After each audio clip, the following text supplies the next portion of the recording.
dire, mesdames et messieurs, que la situation de la femme en la République islamique d'Iran a malheureusement progressé en sens inverse. Depuis l'égalité presque complète avec l'homme au temps pré-islamiste, elle est partie jusqu'à la perte de son indépendance. Il y a 34 ans, le nouveau régime politique disant islamiste a fondé une séparation sexuelle basée sur l'objet des droits de la femme. La femme iranienne souffre d'injustices à toutes sortes et vous êtes peut-être au courant des agressions à l'acide en Iran. Il y a des bandes qui jettent de l'acide sur des femmes innocentes dans les rues et certaines de ces victimes ont perdu la vue et totalement le visage. De plus, ce régime aussi autorise le viol des femmes dans les prisons.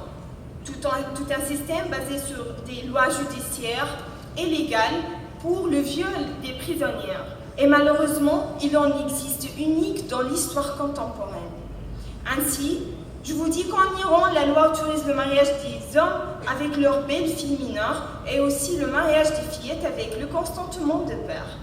Les chiffres officiels montrent que plus de 40 000 filles de 9 à 15 ans ont été mariées en 2014. La violence contre la femme a dépassé la barrière, car celle-ci est privée de son droit de divorcer, de voyager, de travailler, d'étudier.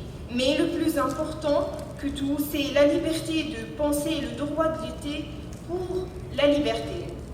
Pour conclure, j'aimerais dire que toute idéologie ne peut avoir l'excuse de traiter une femme avec violence. À ce fait, on est là, on est aujourd'hui, nous sommes là pour dire non et non pour toute violence et oppression contre la femme. Merci.